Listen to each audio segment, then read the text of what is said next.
OK, so after 5 years of legal wrangling between the Scottish Government and For Women Scotland, this week, 5 of the best legal minds that make up the Supreme Court defined legally that a woman can only be somebody who possesses 2 X chromosomes. Who knew? Whilst this is undoubtedly a major win for women and allowing us to claw back some of the hard-earned rights that we've slowly seen eroded by the Gender Recognition Act and the Equality Act, the work is not done yet. We need to actually see this judgment actually do the walk. Now, as a woman, I demand no more men in women's spaces. Get rid of that unisex sign for everything apart from socks at Marks and Spencer's. No more rapists in women's prisons. No more men in female sports. No more erosion of women-only words. Men do not give birth. They do not get cervical cancer. They do not breastfeed, and they don't have miscarriages. No more gobbledygook being taught to our children at school. Boys can't be girls, girls can't be boys. End. Let's teach them science. And let's scrap the Gender Recognition Act and rescind all gender recognition certificates. They are a nonsense. Restore biological sex to all medical records, police records, passports, and any government-collected data. Then we will be able to stand up to men and say, get out of my space, get out of my race, and get out of my face. Using the internet without a VPN, a virtual private network, is a bit like taking to the road without car insurance. All it takes is one unlucky moment to cost you a lot of cash. This video's sponsor is Private Internet Access. They are the VPN to help keep you safe. Click the link in the description below to find out why over 30 million people have downloaded PIA to protect themselves online. A virtual private network is an app that hides your IP address and helps keep your data private. When you're browsing the internet at home, you give up a large amount of data to businesses, to shops, and indeed to social media giants too. Hackers have the ability to steal your personal data with ease, including sensitive information such as passwords, keystrokes, and even your personal photos. Private Internet Access helps protect your personal data by encrypting your internet connection to keep your data out of the hands of cybercriminals. And it's not just hackers either to be concerned about. Information can be censored too. When Canada passed their C-18 bill, social media giants decided to ban news content on their platforms. But PIA can protect your ability to consume the news and content you love. Private Internet Access is available for Windows users, Mac OS, Android, Linux, iOS, and you can use one PIA subscription to protect an unlimited amount of devices. And we've got a huge GB News discount for you too. Click the link in this video's description and you'll get a massive 83% off PIA. That's under £2 a month, the price of a coffee, and you'll get an extra 4 months completely free on top. Also, there's a 30-day money-back guarantee too. Visit piavpn.com/GB News to start protecting yourself digitally today. Here, Dr. Renee. And this has got to be the most common sense ruling I've seen from our justice system for goodness knows how long. I think many of us were in such despair that this was not going to happen because we've seen all the two-tier scandals from across the country. We're just so worried that actually we weren't going to come to a good definition.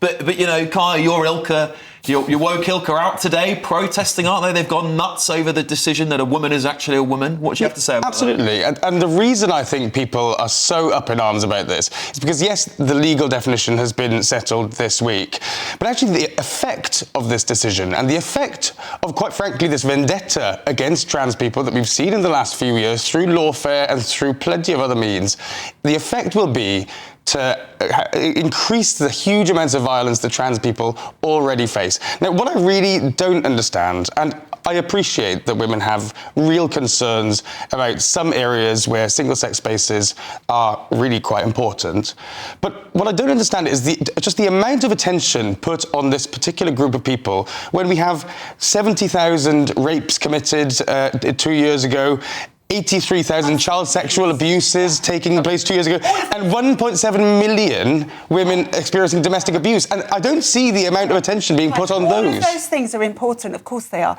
But this argument, it only affects a tiny number of people, is an absolute straw man. Because shall I tell you who it affects? 51% of the population who are being told there are nurses at the moment who have lost their jobs because they don't want to get changed with men. It affects 51% of the population. But it's a tiny group. No, but it doesn't, does it? Day to day, how many trans people do you encounter? How many trans people do those 51% of people encounter? It does matter.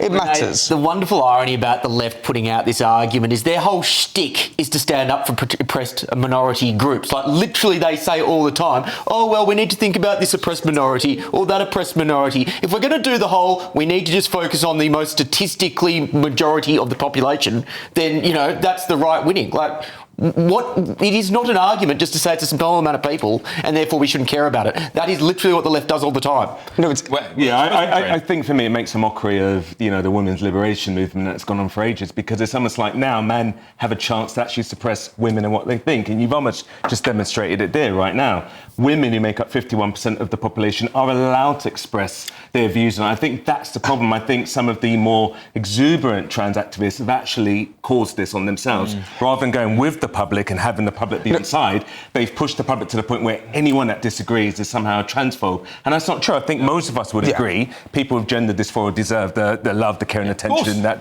they need. And that's why I think... But not where our speech is dominated by you can't disagree with anything that we say. And I totally agree. And the left does this all the time, where we brand people as racist or transphobes, and I think that's wrong. And if I've done it in the past, I apologise for that. I think it's completely wrong.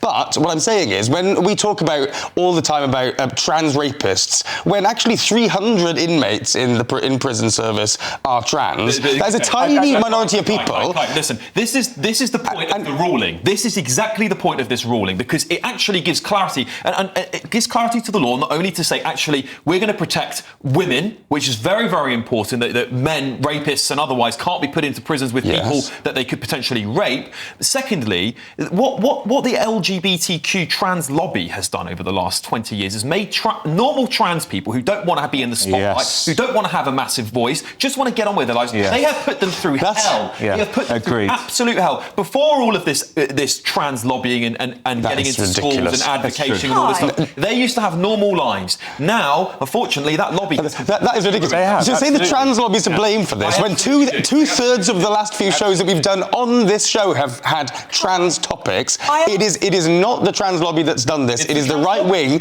and is even... We wouldn't be talking about this kind if it wasn't for the trans lobby bringing it up, forcing it... That's just ridiculous. NHS and everyone. Those people were fine without it before, and these trans lobbies have made it an issue by forcing it down people's throats. I asked somebody this in the week on the left, and they actually got themselves in such a mess over it. I identify as a vampire. I can go and have my teeth made into points, I can have my ears changed, I can have my eyes dyed. Why would I not get a certificate to say that I am actually a vampire? Well, you can identify as whatever you like. Well, isn't that what it does? No, because this enshrines different rights for them in law. No, I'm a vampire. To have a gender recognition certificate I want my employer allows them to be respected through in legal processes, in government processes. I only want to work at night. I want to force my employer to let me work at night. I need a certificate to do that. Why wouldn't I get one? That's completely different to say that you're to make. Tell me why it's different. Tell me why it's different to somebody who believes they're in the wrong body. Tell me.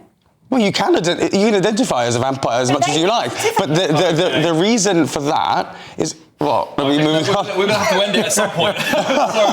we could talk about today. You can't tell me, because it's a nonsense. These people have a mental health disorder, and we are letting them have rights that women have.